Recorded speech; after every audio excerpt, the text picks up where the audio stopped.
Okay. Thank you.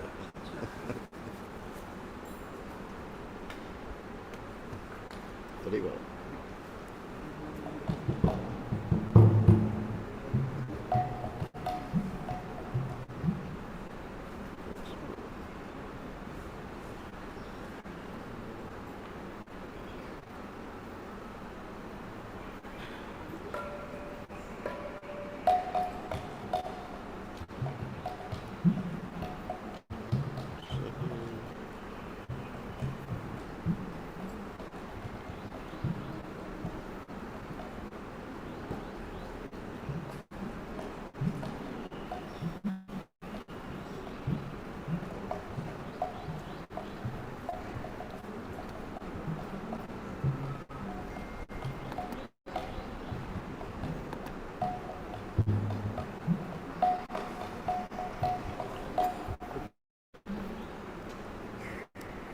Hare Krishna.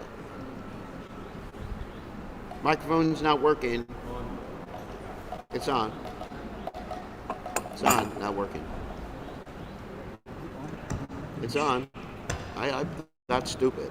I know what it works. Hare Krishna. No, it's on. It's surprise. Okay. Maybe there's people.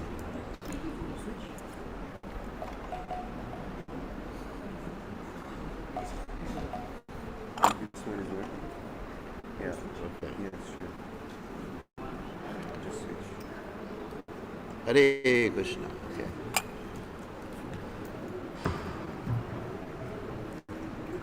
Okay, that's working. Okay, so today is a very special day in the Vaishnava calendar. It's the disappearance day, commemoration of the disappearance day of Srila Bhaktisiddhanta Saraswati Thakur. So this morning we're going to be speaking about Srila Bhaktisiddhanta Saraswati Thakur, who is the spiritual master of His Divine Grace A.C. Bhaktivedanta Swami Srila Prabhupada, the founder Acharya of the International Society of Krishna Consciousness and our spiritual master. So before class we'll chant the prayers for the departed Vaishnavas instead of Jai Radha Madhava, and those of you who know it can respond, and those of you who don't know it, don't respond. Because it'll be very strange if you try to respond and you don't know it.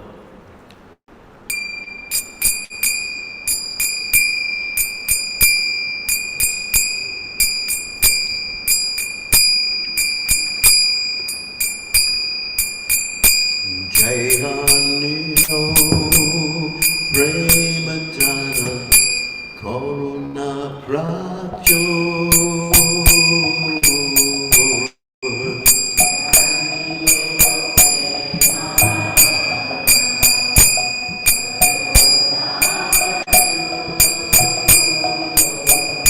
Heno Prabhu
Paramahansa Paradrikacharya, also Tada Satashi Shimad, His Divine Grace Abhaya Charana Bhagavad-Gita Goswami, Srila Prabhupada Ki Jai, ISKCON Kaundaracharya, Srila Prabhupada Ki Jai, Nanda Goti Vaishnava Vrinda Ki Jai, Namacharya Srila Haridas Thakur Ki Jai.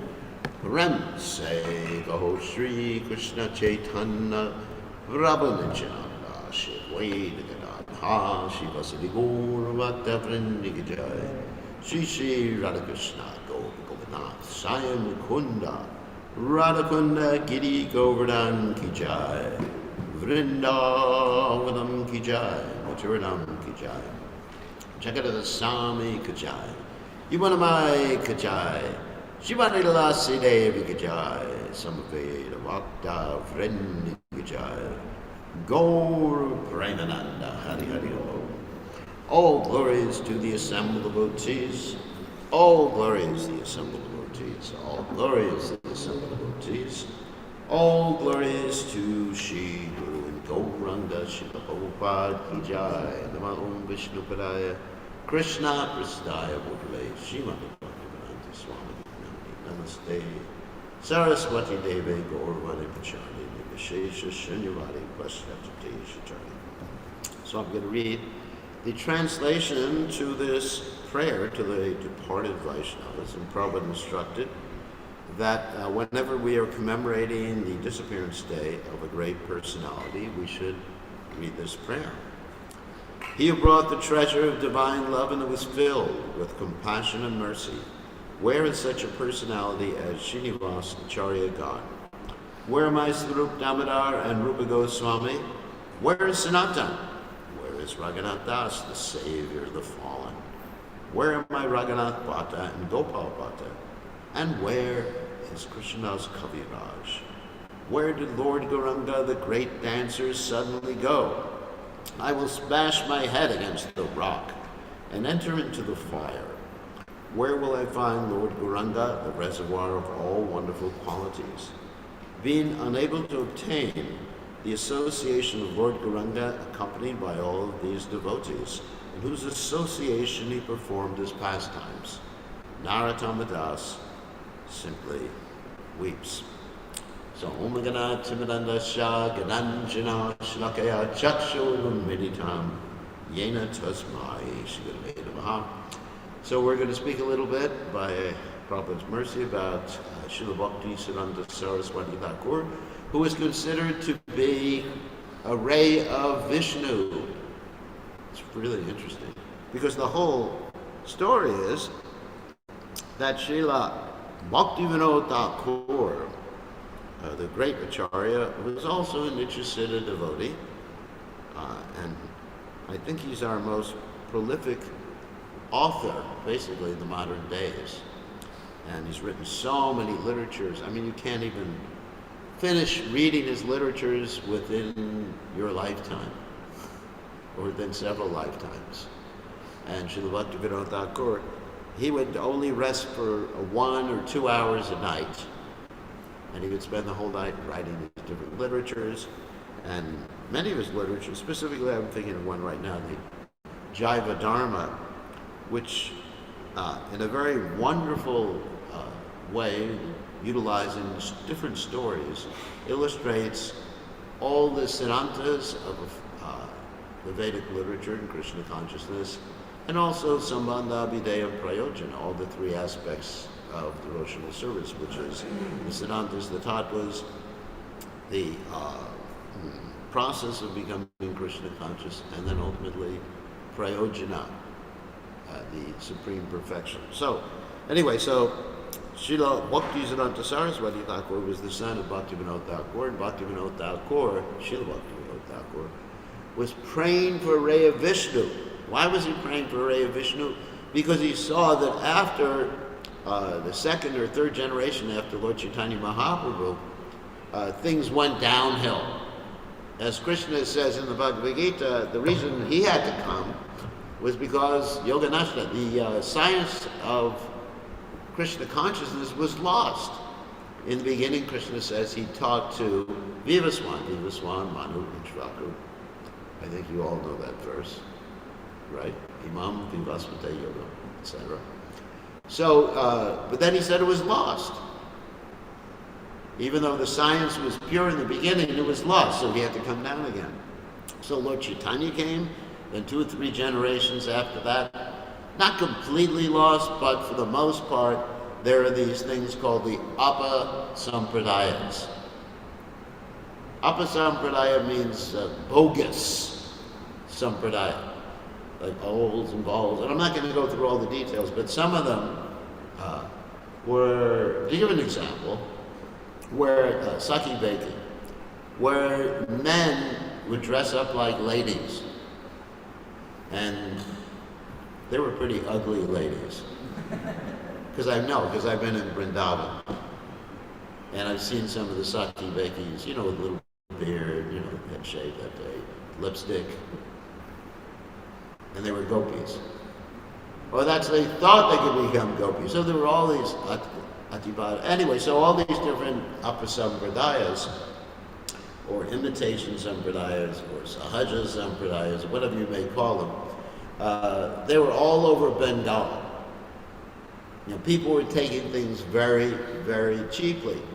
So Srila Bhaktivinoda Thakur, he saw this, and he said, we need a ray of Vishnu, Lord Chaitanya's right-hand man, to come down to save us.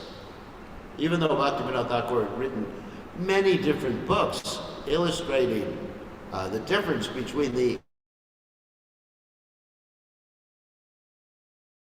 and the bona fide sampradaya, or sampradayas, still he found a need for someone to actually go out and spread that information all over India. Because Srila Bhaktivinoda Thakur was a sannyasi, was a grihasta, sorry. And so he couldn't travel that widely. He was a Supreme Court justice, and he had to maintain his big family. And so he thought, I have to have a son who can become a sannyasi. most of the time the parents don't want their children to become sannyasis, right? They say, no, don't join the Hare Krishna movement. Don't become a sannyasi. I mean, my own parents, they were thinking of deprogramming me one time when I took sannyas. You have to save him. Like that. They didn't mind when I was a brahmachari, but when I took sannyas, it was too much for them. Because that meant no more happiness in this world. Because parents, they generally want what? Does anyone know what parents generally want from their children?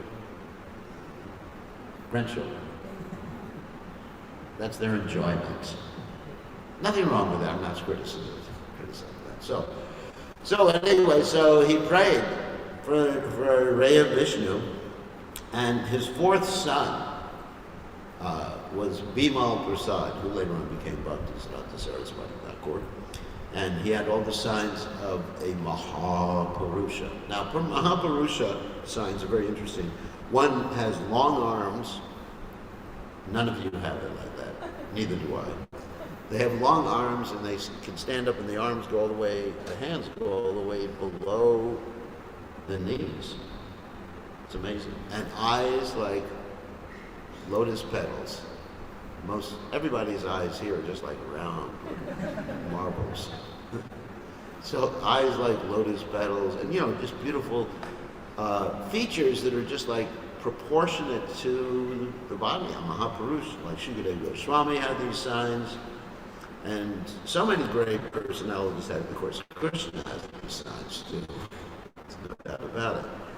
So he had all the signs, and he was called Bimal Prasad because that's really interesting. That relates to what happens in Jagannath Puri. We were telling the devotees about this the other day, that in Jagannath Puri they offer the bhoga to Lord Jagannath. You don't offer prasad to Krishna. It's like saying to Krishna, here's some mercy. The devotees say, let's offer the prasad. No. It's like you don't give Krishna mercy, you take mercy from Krishna. So they take the prasad that was offered to Lord Jagannath, and then they bring it to Bhuvaneshwara. Bhuvaneshwara is called Gupta Kashi. Kashi is the abode of Lord Shiva. And when they bring it to Bhuvaneshwara, they give it to Lord Shiva. And they give it to Parvati. And that's why it's called Bimal Prasad. Prasad. It was given to Lord Shiva and Parvati. It's nice, isn't it? It's a very wonderful name. So when he was born also, he was born with his umbilical cord wrapped around his neck like a Brahmin thread. Normally it doesn't happen like that. But he was born like that. And so as time went on, it came time for his grain ceremony. He gave the first grain, 7 months. And so he was actually, first of all, he was actually refusing to eat any grains every time they tried to feed him. So what happened is it came time, at the same time as the grain ceremony, there was the Rothyatricart Festival. And the Rothyatricart actually stopped in front of his house, and they couldn't get it to move. It was impossible. This is similar to the story in the Chaitanya Charitamrita, where Lord Chaitanya Mahaprabhu and his associates were conducting Rath Yatra, and then the cart stopped and nobody could get it to move, and Lord Chaitanya was exchanging loving mellows with Lord Jagannath. And then finally Lord Chaitanya had to take his head and push the cart. Even though elephants and horses couldn't pull the cart, Lord Chaitanya Mahaprabhu had to push the cart. So similarly, of course, Srila Bhakti Siddhanta Saraswati Thakur Bimal Prasad at that time, he was getting ready to take his grains, and he would only take grains if they were Vishnu Prasad, obviously not Bhoga grains. And the cart stopped, and his mother, Bhagavati, took him and put him at the feet of Lord Jagannath. And immediately Lord Jagannath's mala, the garland, fell around Srila Bhakti Siddhanta Saraswati Thakur. And that's how he got his first grains. So he was blessed like that. Then later on, as he grew up, he showed his great determination. I mean, usually kids that are 3 years old are not that determined, is it? I mean, even adults are not that determined. I say I go around with people and they're supposed to be following a certain diet, and when they bring out the ice cream, they forget about it. So, it's actually funny. So people forget about their diet when they bring out the different food they're not supposed to eat. So, Srila Bhaktisiddhanta Saraswati, I'm contrasting this with Bhaktisiddhanta Saraswati Thakur. When he was 3 years old, he was walking around the house, a little kid. He grabbed a mango and ate the mango. And Srila Bhaktivinoda Thakur said to him very lightly, we're only supposed to eat prasad. You're eating bhoga. He didn't chastise him like that. You don't chastise a 3-year-old kid. You rascal, you demon. You shouldn't do that. You gotta be kind to 3-year-old kids. But he took it so seriously that after that time, when he was 2 or 3 years old, imagine 2 or 3 years old, you could hardly speak when you're 2 or 3 years old. Of course, great personalities like Bhaktisiddhanta Saraswati Thakur, they can speak very clearly when they're very young.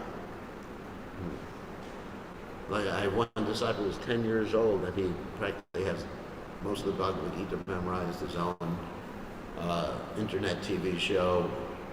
I mean, right now he's 11. I think he just turned 12 the other day. He was second initiated when he was 11 years old.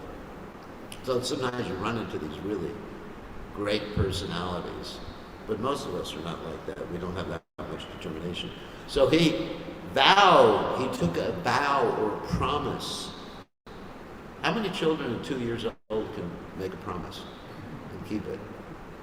No way. So he took a vow never to eat a mango the rest of his life. And even when he was older and his disciples were offering him mangoes, he said, I'm too sinful. You cannot take this mango. Can you imagine that? And of course, all of you know this. Mangoes are actually, they're a part of the nectar of life for everybody. When I'm telling this story in the Western world, the devotees don't understand what I'm talking about because they don't know mangoes. I mean, sometimes they take a mango, but here it's like, it's life. You could not live without a mango. And also, especially in Bengal, which is tropical climate. Actually, it's much like Fiji and Bengal. With mangoes everywhere, papayas everywhere. So he took this vow that showed great determination. And at 7 years old, he was given a Kurma deity by his father, Srila Bhaktivinoda Thakur. And Bhaktivinoda Thakur discovered this Kurma deity when he was excavating for a temple in the holy land of Mayapur. And so this Kurma deity is very interesting. So why would a devotee worship a Kurma deity?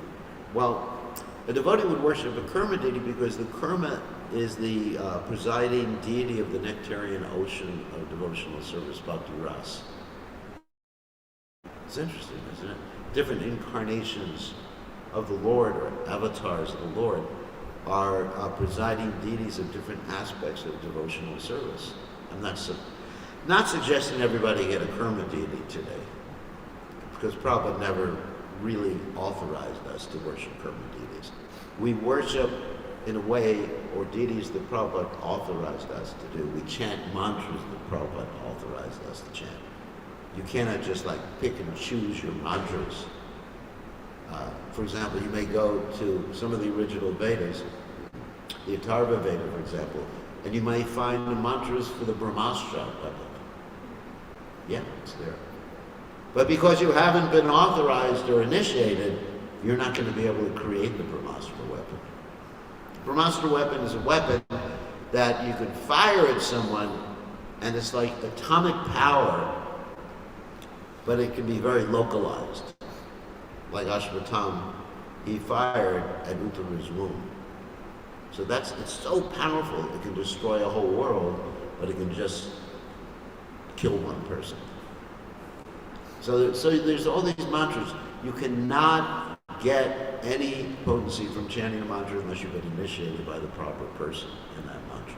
And of course, all of us have heard the Hare Krishna Maha Mantra from Prabhupada and Prabhupada's representatives, so we're getting potency from that. We're authorized, and Sri Krishna Chaitanya and other mantras, but don't start looking in the Vedas and get your own mantras. You know, you curse someone, cursing mantra or something like that. Don't do it. It's not going to work. So also at 7 years old, he actually memorized the whole Bhagavad-Gita. Every single verse of the Bhagavad-Gita. And I'm over 70 and I haven't memorized every verse of the Bhagavad-Gita. 7 years old, amazing. 7 years old. And then at 7 years he was given Harinam initiation by his father, Srila Bhaktivinoda Thakur. Now, generally in India, initiation is considered the Gayatri initiation. So the Harinam initiation is like a preliminary initiation, probably describe that. And he was given a Nrsinga mantra at that point. Now, why was he given a Nrsinga mantra? He was given a Nrsinga mantra because Lord Nrsingadev not only protects us externally, generally we think like that, but Lord Nrsingadev, what is it? He destroys the anarthas in your heart. Just like in the previous age, Lord Nrsingadev, of course with Hiranyakashipu, he tore out his intestines. But with us, Lord Nrsingadev will tear out our lust, our anger, our greed, our illusion, our envy.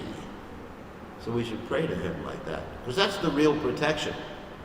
That's the real fight to actually get rid of these things from our heart. So there's an interesting story, and it's a little controversial. Of course, we know that Srila Bhakti-Vinod Thakur was initiated by Vipini Vihari Goswami. Yet still we find that Srila Bhakti-Vinod Thakur's connection in our Sampradaya is with Jagannath Das Babaji Maharaj. And so there was a lot of dispute between Vipini Vihari Goswami and Bhaktisiddhanta Saraswati Thakur. And Bhaktisiddhanta Saraswati Thakur, this is controversial, would not even offer his obeisances to Vipini Vihari Goswami, the mantra guru of Srila Bhaktivinoda Thakur. And Vipini Vihari Goswami asked Bhaktivinoda Thakur, why isn't your son offering obeisances? And Srila Bhaktivinoda Thakur said he's taken a vow not to go within like 50 meters of a sahaja. So there was some conflict there. But anyway, we're not going to enter into this transcendental conflict at this particular point. So then he started traveling and preaching when he was 11 years old. And touring with Bhaktivinoda Thakur, he had a photographic memory. He could remember anything he saw or read immediately. In fact, that's how he actually became so proficient in the English language. He read the whole dictionary and he memorized every word in the dictionary. I mean, could you do that? Just pick up the dictionary and go, okay. And then Prabhupada said that, I mean, of course, if you read his commentary, which we have on the Brahma Samhita, which Prabhupada had us publish, some of the words are so... I remember when I joined the Krishna conscious movement, I needed a dictionary to read it. The commentary, not the translation. And the materialistic demeanor cannot properly stretch to the transcendental autocrat who is forever inviting conditioned souls. I mean, I understand it now, obviously, after a few years. But the words are just so erudite because he was taking these most complicated words from the dictionary that practically nobody knows, even native English speakers. And so his English was amazing.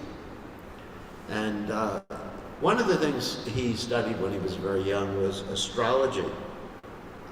And he became so expert in astrology that actually when he went to some college where they studied astrology, there was a debate with one of the teachers or the principal, and as to the principles of astrology, and he was debating him on stage in school, and he defeated the person so well that the person had a call of nature. I don't know if you know what that is. That means he had to go to the bathroom right at the stage. He just like, he couldn't continue. I mean, this is how educated he was. And when he was 16, he actually started what's called the August Assembly, where he and his friends got together and vowed to be brahmacharis for their whole lives. But he was the only one who did it. Because he had such determination. So then he went to the university from 1892 to 95, and he left. Why did he leave right in the middle of the studies? Because he didn't want to get entangled. Because he understood that if he graduated, there'd be some pressure for what? For him to get married. So he thought, if I don't have a degree, no pressure. Nobody's going to want to marry me. So, and also he left because he also again defeated the head of the astronomy department in a debate. So he wasn't like the favorite student because he would keep defeating the professors in debate. Then after he left, he actually worked for the king of Tripura as his advisor from 1895 to 1905. And 1897, he started to perform Chaturmasha and really get absorbed in bhajan. Later on in life, you may ask about astrology. He was expert in astrology. So there's this quote that when he was asked about astrology later on in life, or palm reading, read someone's palm, he would say, all bad. I know many of you are into astrology, you want to find out like what's going to happen, when you're going to die, all this stuff, who you were in your last life. And he said, all bad. And then he said, chant Hare Krishna. And Prabhupada said something very similar. He said, look, when you chant and dance, all the lines on your palms change. And I can see, look at the difference between my left hand and the right hand is different. Don't you all look now? It's all different. It changes. So I don't care, astrology, whatever. I'm not that. The only time we may consult astrology a little bit is when there's some consideration of who should marry who. You don't want a Rakshasa to marry a Brahmin, because then you get Ravan. That happened, the story in the Ramayana? Kekasi, Rakshasini, she went to Vishravas, and as a result, cute little Ravan was born.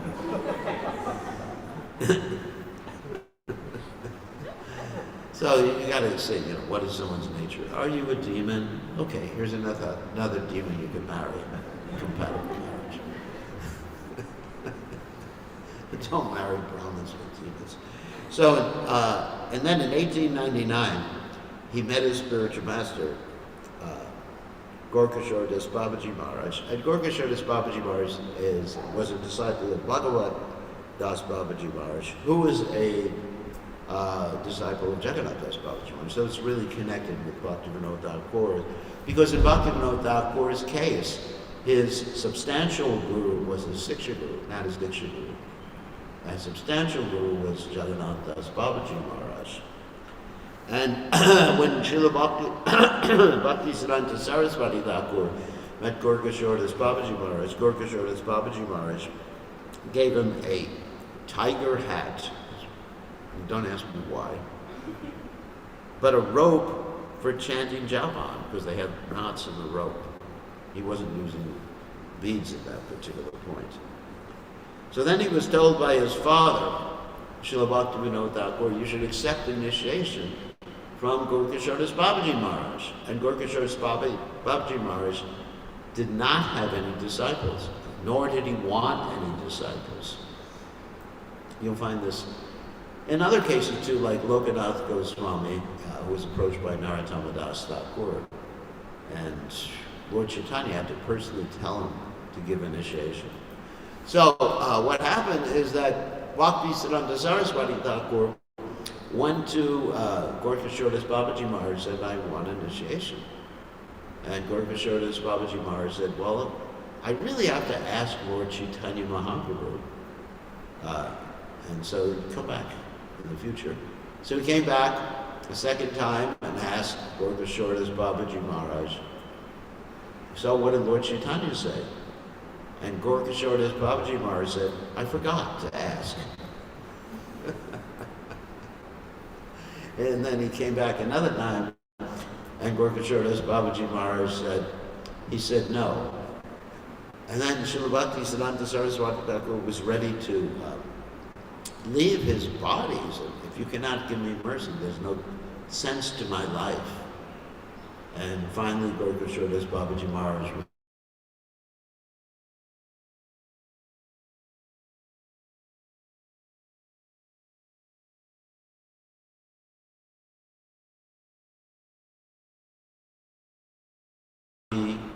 Radharani Dohitaya, Varshamati Devi Dohitaya. It's a beautiful name, isn't it? Maybe one day I'll give someone that name. Sure. And he got three, this is interesting.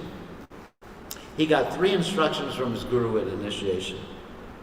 One, don't take any disciples. Wow. That's purely like a contradiction when we continue the story. Two, don't associate with anyone. Don't go to Calcutta.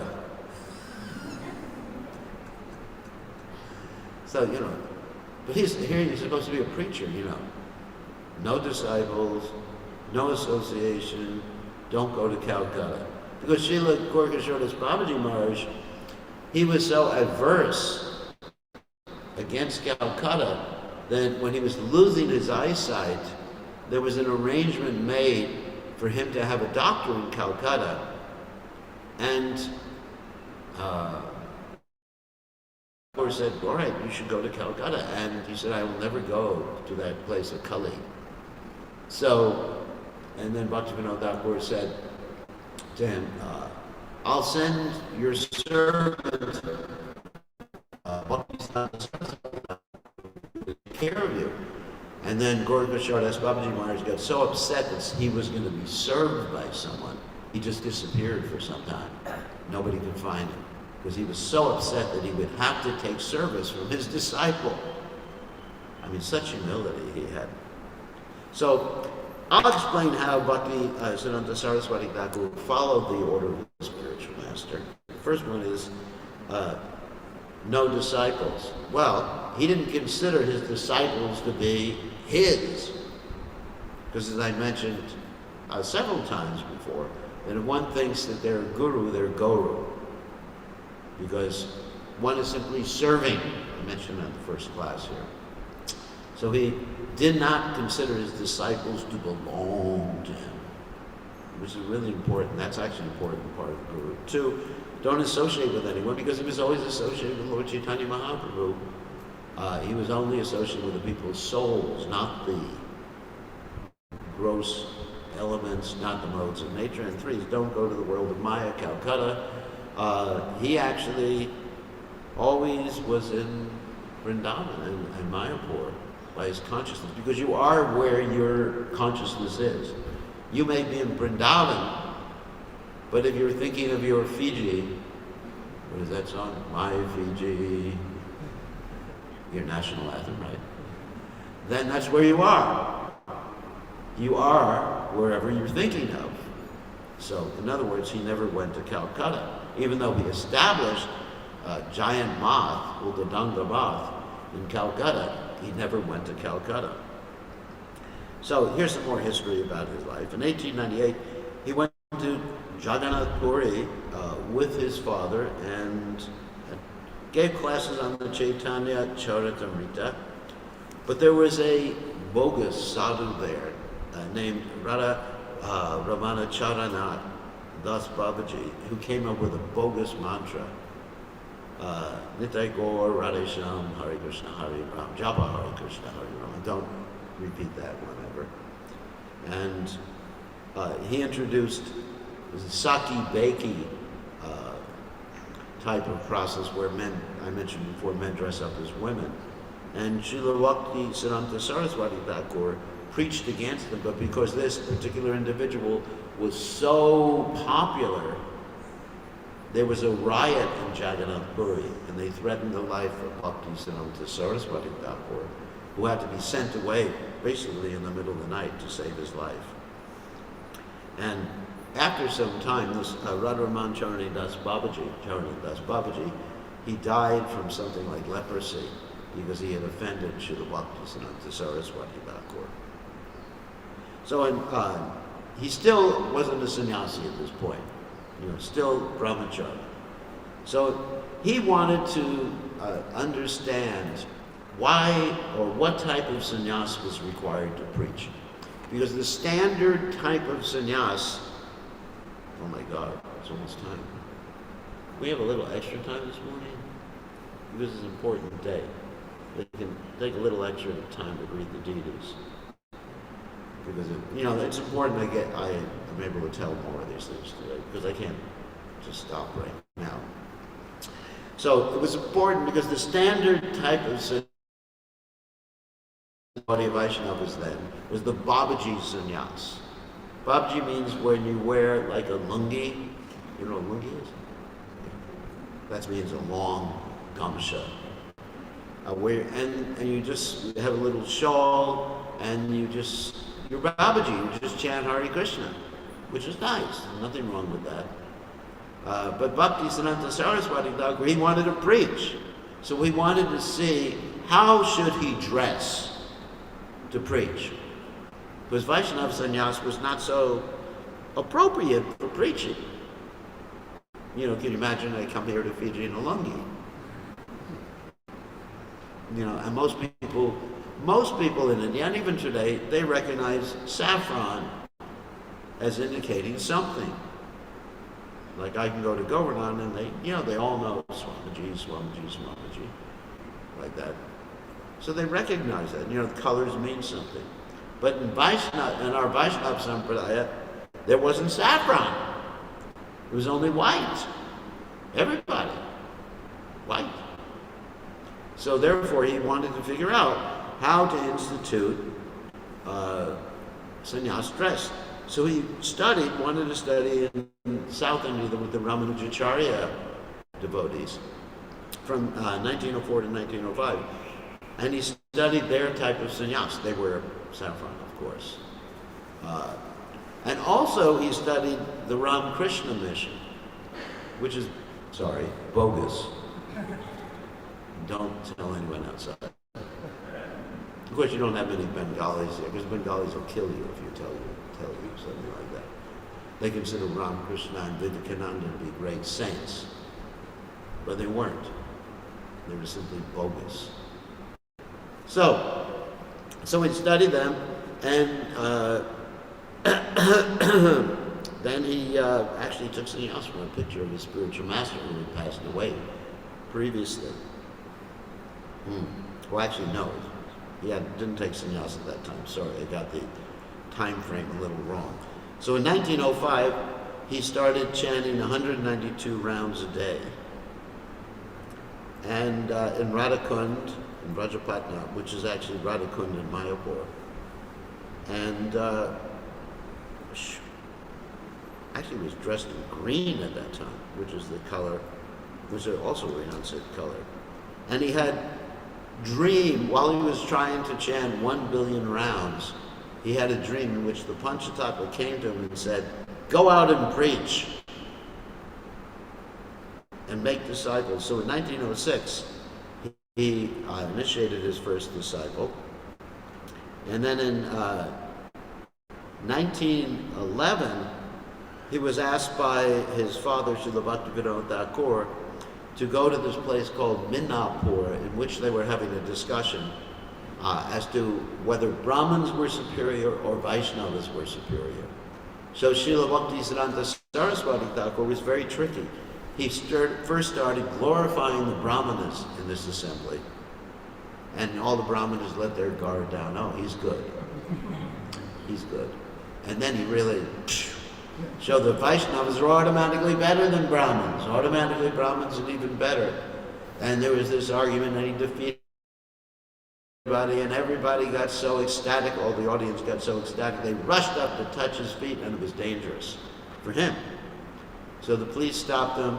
They took him and dunked his feet in a barrel of water, and they took all the water and sprinkled on everyone's head. And 1911, he did some work establishing the Vedic basis for accepting Lord Chaitanya as Krishna himself, and he was taking his devotees around Mayapur and Vrindavan, and there were conspiracies to kill him because he was taking people from so-called lower caste and giving them Brahmin initiation and giving them sannyas. So all the Brahmanas, and many times, sometimes in Vrindavan, they would shut the temples and not let them in. So there was a conspiracy to kill him, and then the police officer came to him who was bribed. And he said, normally we take bribes, but in your case, we don't want to be responsible for your death because you're a sadhu. So take care. So what happened is that he switched clothes with one of his disciples, I believe it was Keshava Maharaj, and the disciple acted like Bhaktisiddhanta Saraswati Thakur, and Bhaktisiddhanta Saraswati Thakur put on a white dhoti. He was able to escape with his life. And then in 1913, he established printing presses, a magazine, a daily magazine. In 1914, Bhaktivinoda Thakur disappeared from this world. In 1915, Gaurkishore Das Babaji Maharaj disappeared from this world. That's his guru, of course. And there was some discussion as to who would take the samadhi of Gaurkishore Das Babaji Maharaj. Most people wanted the samadhi because that way you'd be able to do good business. If you had the samadhi of a great saint, many people would come to your temple and give donations, of course. And so he was talking to some of the other sadhus there, and there was an argument, who will take the samadhi, who will take the body? And Srila Bhaktisiddhanta Saraswati Thakur said, I am his only disciple, and I'm a brahmachari. And they didn't accept that he was initiated. You know, there's that controversy. And they said, you're not a sannyasi, we're Babajis. And then he turned to them and he said, okay, anyone who has not had illicit sex in the last 6 months can take this. Take his transcendental body of Gaurkishore Das Babaji Maharaj. And if they lie, they're going to go to hell. And the police there said, who was watching the whole thing, how do we know that they're going to tell the truth? Bhaktisiddhanta Saraswati Thakur said, they'll tell the truth because they don't want to go to hell. And then nobody showed up. And then he said, anyone who has not had illicit sex in 3 months, nobody raised their hand. Anyone who's not had illicit sex in 1 month, anyone who's not had illicit sex, and these are the state of the Babajis, in 3 days. So then he established the samadhi. Then after that, the Panchatattva appeared to him in a dream, assuring him in success. That's similar to Prabhupada seeing all the incarnations of Krishna rowing the boat as Prabhupada was crossing the ocean. In 1918, he did take sannyas. Following what he learned from the Ramanujacharya Sampradaya, and he took it in front of a picture of his spiritual master, Gaurkishore Das Babaji Maharaj, and also Bhaktivinoda Thakur. 1918, actually, there's a lot more here. Anyway, we'll try to finish in about 10 minutes.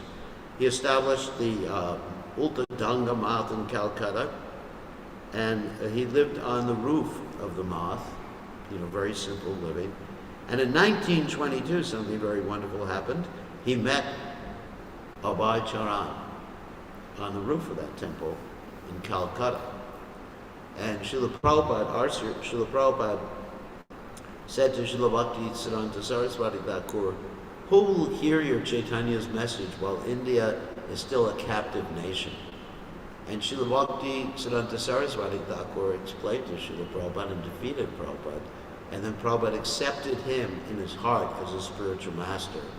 At that point, in 1922, even though it took 11 more years for Prabhupada to take initiation. Let's see, in 1926, he sent sannyasis out to preach Krishna consciousness all over India. 1927, established a English magazine called the Sajjana Toshini. 1929, he established 108 Pada Tirthas, that means where Lord Chaitanya visited all over India. And I've actually been to most of those Pada Tirthas when we did our South India tours. We'd see Lord Chaitanya's feet, or imprints of Lord Chaitanya's feet in all the different holy places. So it was Bhakti Siddhanta Saraswati Thakur who established that. In 1930, established dioramas. That means exhibits of Lord Chaitanya's pastimes and the philosophy of Krishna consciousness, and major, giant festivals with tens of thousands of people all over in different places to preach Krishna consciousness. In 1932, he established examinations like the Bhakti Shastri examination, Bhakti Vedanta examination. And in 1933, he sent his disciples to the West, to Germany and to England. And they didn't have so much success. When they came back, he wasn't so enthusiastic about. They had kept asking for money. And you contrast that with Prabhupada, who went to the Western world with no money, basically, like $10 worth of rupees, and wasn't able to change them. And Prabhupada made everything, without any help from India. In fact, Prabhupada had to bring back his dancing white elephants. That's us, not you all, me. He had to bring them back to India to impress people. Just like I'm here, and you're saying, oh, here's a Westerner. Krishna consciousness must be good because this guy from the West came. So anyway, so Prabhupada was very expert. Even when Prabhupada was doing a Pandal program, he would talk about how rich his disciples' families were. Not that Prabhupada was interested in money, but he was trying to impress people in India. Because people in India were thinking, and they still think, why should someone become a brahmachari, join the Krishna conscious movement? That's because they're useless and they can't do anything else, right? And even here in Fiji, sometimes people think like that. If someone's useful, they'll become a doctor or an engineer. And if someone can't do anything else in life, they'll become a Hare Krishna devotee. I think even Fijian people may think like that too. Those Hari balls.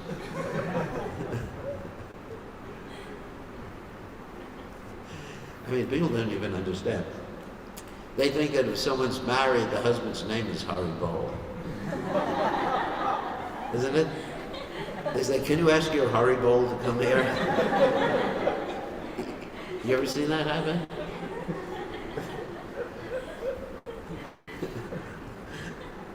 So because people in India basically, they didn't respect sadhus that much. So they thought only useless people would join the Hare Krishna movement. So Prabhupada wanted to show that his disciples, they were from wealthy families, millionaires, and everything like that. So Prabhupada used us as like dioramas. You know, he used us in India just to impress people, and then people joined. Because at that time in India, and still in India, people were trying to copy the West, Western ideas. So it was very, very successful. And nowadays, of course, we have more devotees in India, which is interesting. And it's also interesting that most of our new devotees in the West are from India too. I mean, it's true. I mean, if you go to America, Australia, isn't it? You go there, What happened to all the Aussies? So it's very important for us to develop strategies to bring the local natives in Australia and New Zealand. And also here in Fiji, we want the native Fijian people to become devotees. Prabhupada went to Africa, and the devotees just preached to the Indians. Because it was easy. Just preach to the Indians, just like I do here. So, and then Prabhupada chastised them. He said, preach to the people who are living here. And they were shocked. The devotees were shocked. So they had some programs, kirtan programs, and it was very successful. They were filling halls and halls with people. But, you know, actually, I don't know if I should mention this, but generally, you know, when people preach overseas, they want to preach to people that are easy to convince, the people from India. There's a saying called the low-hanging fruit. You ever heard that saying before? You know, because it's harder to convince people like the Western people or here in Fiji. It's harder. So you want to do the easy thing. So we should do the hard thing. Just like, you know, in America, I'm making a lot of endeavor to preach to the natives there, to the Aborigines in America. Two of them came, two of the Aborigines.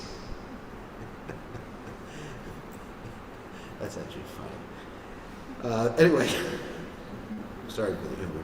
So Bhaktisiddhanta Saraswati Thakur sent his disciples to the West, and we're almost finished. In 1935, Srila Prabhupada wrote in the Vyasa homage to Srila Bhaktisiddhanta Saraswati Thakur this famous statement, absolute ascension thou hast proved, and personal calamity thou hast moved. So now let me translate that into modern or easily to understand English. That the absolute truth has senses and is a person.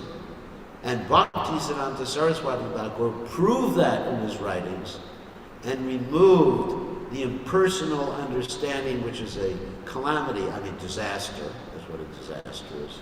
You have moved it, you have removed it. And when Bhaktisiddhanta Saraswati Thakur heard Prabhupada's poem, he said, he has understood my mission. Really interesting. And whatever he publishes, whatever he writes, you should publish. Because he was very impressed. And he was very impressed with Prabhupada because Prabhupada always liked to hear from him.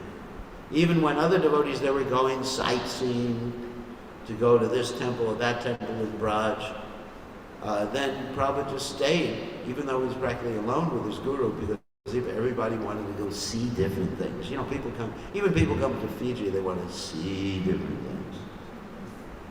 See the mountain, like in Lambasa, they have this Three Sisters mountain. You heard about that? And you go to see Reiki, where Kalia is. What will you see with your eyes? But Srila Bhaktisiddhanta Saraswati Thakur praised Prabhupada for liking to hear. That's the most important thing. So then, 1936 was his last year of preaching. In 1937, he left this world, and he was considered to be the lion guru.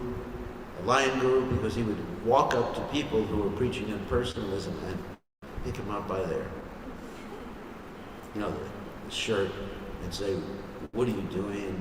Why are you wearing a shirt? Why not wear a piece of cotton? What's the difference between a shirt and a piece of cotton?" That's really interesting. Sometimes I do that with people. I don't do that. Get in trouble. When I'm preaching to people who are impersonalists, I just grab their wallet and I say, if everything is one, your wallet is my wallet. And they get very upset. They understand their personalism is one. So in his pastimes, he established 64 temples, presses, book publication, and book distribution was extremely important to him.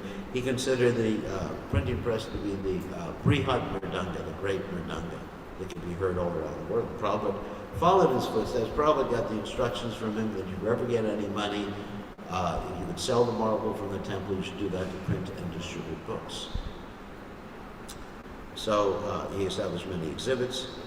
And anyway, he left this world, and his samadhi is in Srinath Mayapur, the Gaudiya Math there, right on the same road.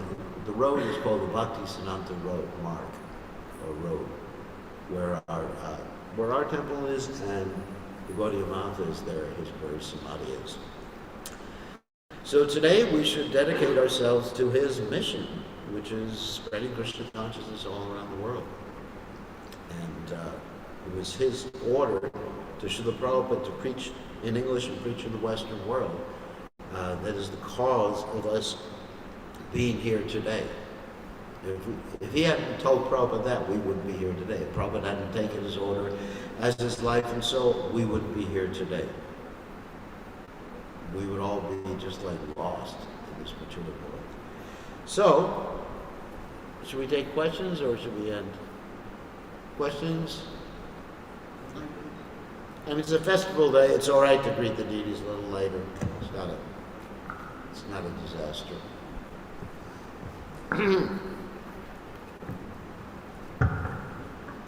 My humble obeisances, Guru Maharaj. I just wanted to ask, how do you understand your spiritual master's mood and mentality? Just like in the case of Srila Prabhupada in 1977, when he was feeling a bit okay, he wanted to go to Vrindavan Prakrima. Govardhan Prakrima. Prakrima, sorry. And his disciples, since they loved him so much, they were a bit reluctant to allow him. And in the case of Gaura Thakur Babaji, he also asked if when he left his body to be dragged through the streets. Yes. So Srila Bhakti Siddhanta Saraswati Thakurji, he was not ready to do that as well. So how do you understand the mood and mentality of your spiritual master? You have to have an internal connection with the spiritual master. Like the spiritual master may say something like, when I die, drag my body through the streets and let it be eaten by the dogs of the holy Dham, like Gorkashodas Babaji Maharaj stated. But that was an expression of bhav, rather than a direct instruction. That is expression of his bhav of humility, or his emotion of humility. So one has to have realization to understand how to carry out the order of the spiritual master. Like, Prabhupada one time said, by hook or by crook, distribute a book. Now, if you take that literally, America would mean taking out a gun, pointing at someone and say, take this book or I'll shoot you. You have to understand, this is actually the science of what we call hermeneutics. Hermeneutics means to understand how to apply the order of the spiritual master, how to apply the principles of Krishna consciousness, and to understand the difference between details and principles. Principles are things that can't be changed. Details are just details. Like Bhaktisiddhanta Saraswati Thakur, he understood the way a sannyas dresses is just a detail. It's not a principle. In other words, I am not dressing like a standard sannyasi in Gaudiya Vaishnavism right now, but I'm dressing like a sannyasi, the standard that was given by Bhaktisiddhanta Saraswati Thakur. So it's just a detail. How I dress, how big my sikha is. Like in South India, you find the sikha's about this big, isn't it? And here we have the small ones. At least the men are supposed to have small ones. About that size. I remember some devotees got a sikha that big, but that's not our sampradaya. So, but that's just a detail. It's just a detail. Like, for example, you have tilak in certain places. There's the Ramanuja Sampradaya that's thick and wider, and our tilak is thin. These are details. But principles are things, things you can't change your life. Chanting Hare Krishna, 4 regulated principles. Offering your food to Krishna. A detail would be, what type of food? Can you offer pizza to Krishna? No. Yes. Can you offer ice cream to Krishna? So, I mean, just for example, sometimes people get really into the details. If you go to Jagannath Puri, they won't offer tomatoes, potatoes, a lot of things that you all love here, because they think those things are irreligious. A potato is against the regulative principles. Can you imagine? Here's the potato. Oh, I broke the regulative principles today. I ate a potato. So, because they're stuck on the details that are not essential. Details can change. Prabhupada sometimes okayed sannyasis preaching in Western clothes. There were devotees in Iran, 2 sannyasis who dressed in Western clothes, and they were teaching yoga to the royal family in Iran. That's before the revolution in Iran occurred. So Prabhupada was expert in adjusting details. Prabhupada had ladies living in the temple as well as men living in the temple. That was never done before. Bhaktisiddhanta Saraswati Thakur only had brahmacharis living in the temple. But Prabhupada understood it's just like a detail. It doesn't matter. Every culture is different. You have to understand and adjust things according to different cultures to present the principles of Krishna consciousness. So this is important. It requires some realization. Obviously, you don't take the body of the spiritual master and drag it through the streets. I even told my disciples one day, you should just flush me down the toilet or something like that. But if they're not to take it literally. It's just an expression of humility, which I try to be sometimes. So it's just an expression of humility.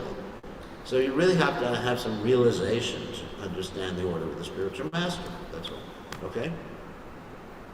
Yeah, another question. Hare Krishna Maharaj. Yesterday in class you mentioned what happens to the gross body after the soul leaves. Some are cremated, some are buried, and some have their samadhi. Please, if you could tell us these are all pertaining to the gross bodies. Yeah. Please, if you could tell us what happens to the subtle body in that case. Well, Krishna describes that the subtle body is that which carries the conceptions of life from one body to another, just like the air carries aromas. The Bhagavad-Gita explains that. So, in other words, the subtle body is the mental body. The gross body is the Pancha Mahabhuta, earth, water, fire, air, and ether. And gross body is mind, intelligence, false ego. It's sometimes in the West you call the astral body, and it's mind, intelligence, false ego. It has the thoughts, the impressions from this life and from past lives, and the subtle body you don't leave the subtle body. The subtle body does get dissolved by the process of bhakti, and then you get a real mind, Shuddha Abhimana, real intelligence, and real ego at that point. But generally for people, the subtle body accompanies the soul and goes down to the next gross body. And according to the subtle body's conceptions, you're attracted to a particular womb in your next life. Like if you're really a demon and you have subtle body conception of being a demon, then you'll look for a nice demon to take to be your mother. So, can you be my mother? and the parents, determine, depending upon what they're thinking of at the time of conception, they attract a particular type of soul and subtle body. Like if they're thinking demoniacally, then they'll attract a demon. Or lustfully, they'll attract a lusty entity. And that's why we have our thing called Garbhana Sanskar. Garbhana Sanskar is where the parents, before the time of conception, they actually purify their consciousness by chanting and different other things. They can do fire sacrifice. I mean, there's a whole samskara process for it. And then their consciousness is pure, and they're thinking, Krishna, Krishna, please send a great devotee. And then 9 months later, a great devotee comes out and says, Haribol Ram. All glories to Prabhupada. Right? Yes, Jairam. Give him the microphone.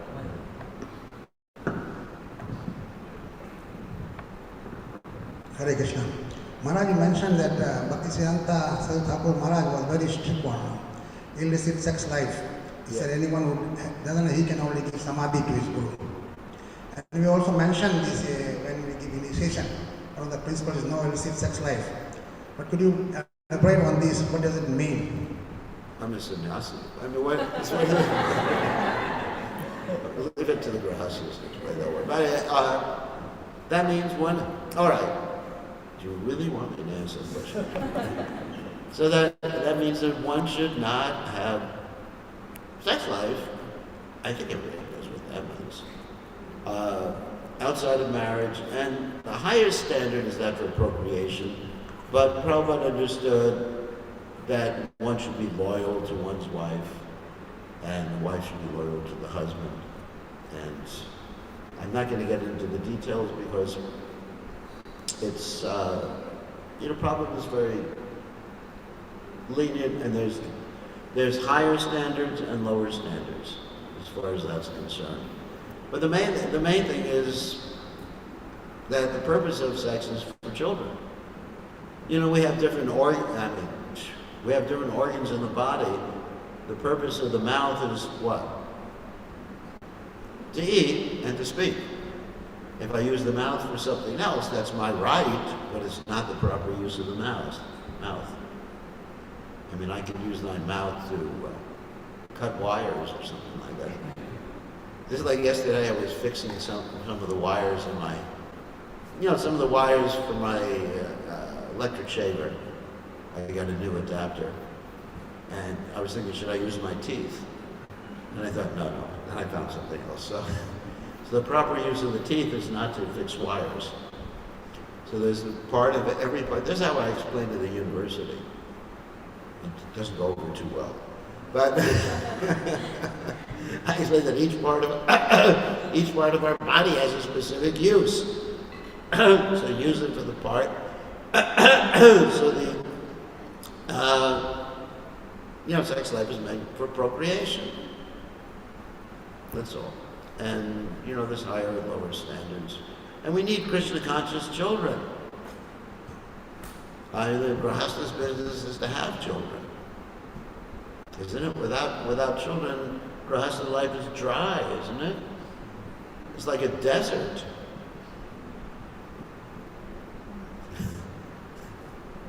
Isn't it? It's like a desert. And the poor parents, they don't even have grandchildren to play with.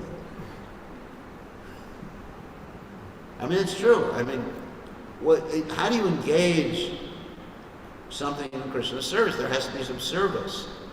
So romance is not a service. You got me started.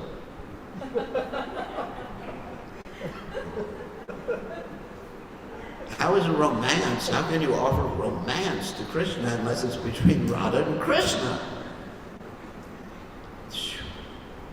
Now I'm going to get in trouble. All my disciples will reject me after this one. Isn't it? And the way you offer it to Krishna is they're Vaishnavas, little Vaishnavas or Vaishnavis. Isn't it? That's Grahasta life. Grahasta life is meant for children. Right? I mean, as far as I understand.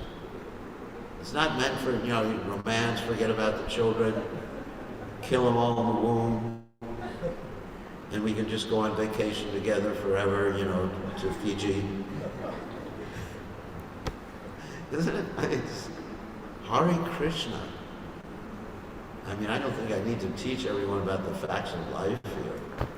So all right, one more question. Hare Krishna Maharaj.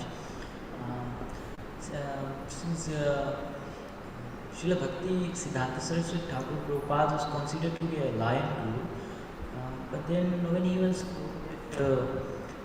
somebody is going to attack him, why did he have to change his clothes? If he was a lion guru, why did he have to change? That was the idea of his disciples to protect him. They begged him to do that. You know, you can be a lying guru and you're preaching, but doesn't mean you don't wear seatbelts. Isn't it? You don't take the, oh, sorry, I'll get in trouble. You don't take,